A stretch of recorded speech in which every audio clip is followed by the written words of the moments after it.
Tân bị người khác nhổ nước bọt cho đến bị gái lừa hết sạch tiền. Tỷ phú Hazilao với cú lội ngược dòng gây dựng đế chế tỷ đô.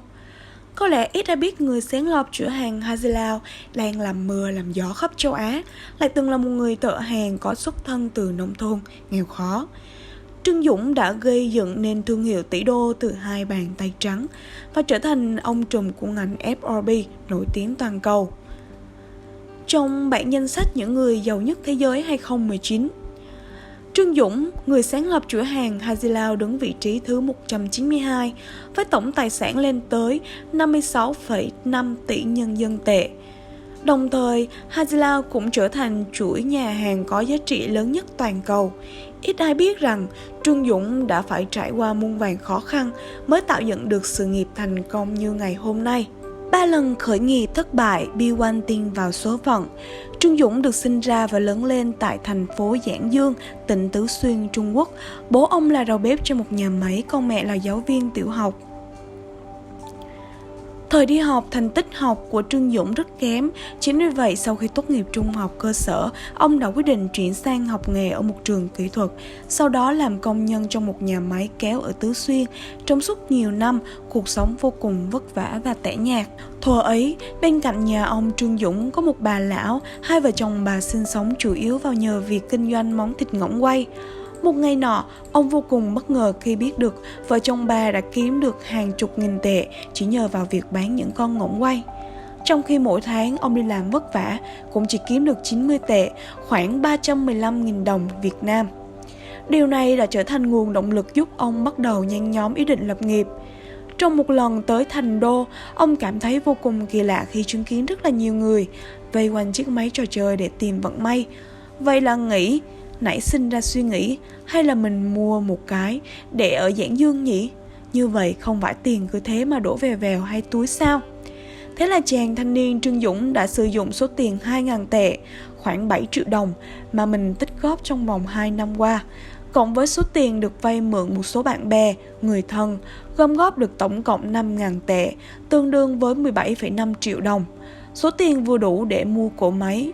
Nhưng Trương Dũng đâu thể ngờ, trên đường đi tới thành đô, ông đã bị một tên lừa đảo dụ dỗ mua chiếc đồng hồ làm bằng vàng giả với giá 5.000 tệ.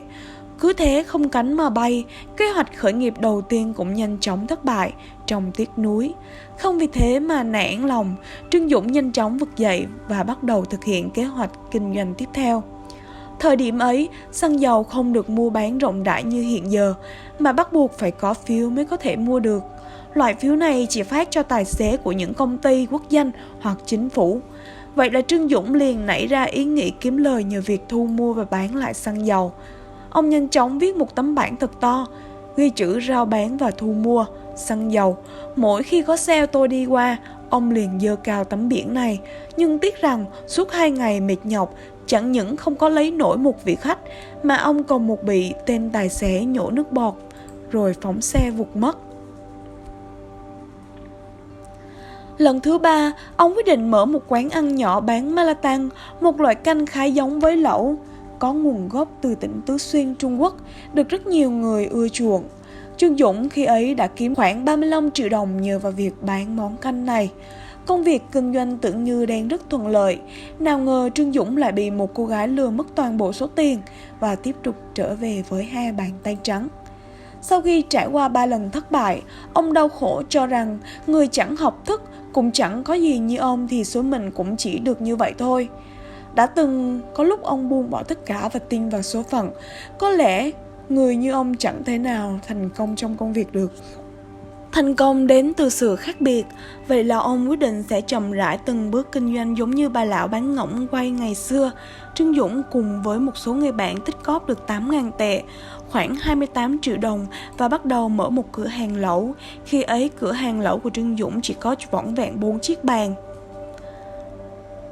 Mấy ai tin được 20 năm sau, 4 chiếc bàn ấy đã tạo dựng được nên chuỗi hàng Hazilao đình đám, tạo nên kỳ tích thay đổi vận mệnh cho chàng trai trẻ Trương Dũng ngày nào.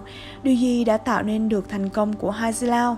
Có lẽ đến từ tiêu chí kinh doanh trước sau không đổi của Trương Dũng. Đó là phải phục vụ khách hàng thật tốt và phải thật coi trọng nhân viên.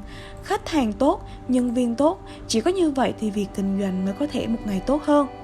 Một ngày nọ trời mưa rất to, có một vị khách quen ghé quán ăn lẩu của Trương Dũng. Thấy giày của khách lấm lem bùn đất, Trương Dũng bèn giúp khách lau sạch giày. Một lần khác, một vị khách khen tương ớt của quán rất ngon.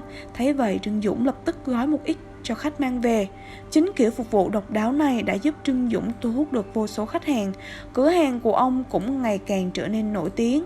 Ông cho rằng phục vụ không chỉ cố gắng làm hài lòng khách hàng, mà còn là cố gắng mang đến những niềm vui bất ngờ cho họ, tạo cho họ những trải nghiệm vượt quá cả mong đợi.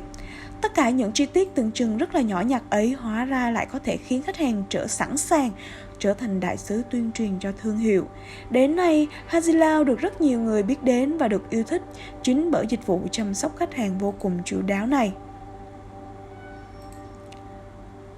Trương Dũng luôn được coi là một ông chủ rất quan tâm đến nhân viên trong ngành F&B. Ngoài chất lượng phục vụ, Haidilao còn được biết đến bởi chế độ đãi ngộ nhân viên hậu hĩnh mà khó có nơi nào sánh được.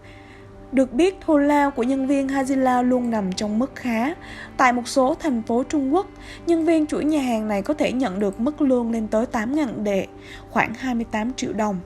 Thậm chí, họ còn được bao ăn, ở và có lộ trình thăng tiến rõ ràng. Sau khi trở thành nhân viên chính thức, mỗi nhân viên đều sẽ được hỗ trợ vé tàu đi lại. Nếu làm đủ 3 năm, họ thậm chí còn được nhận gói hỗ trợ giáo dục cho con cái từ 2.000 đến 5.000 tệ, khoảng 7 tới 17,5 triệu đồng, cùng nhiều đãi ngộ khác. Vậy chỉ là với 4 chiếc bàn nhỏ từ một cửa hàng khiêm tốn được mở ra với số vốn ít ỏi. Giờ đây, Haidilao đã trở thành một chuỗi nhà hàng có quy mô lớn nhất Trung Quốc.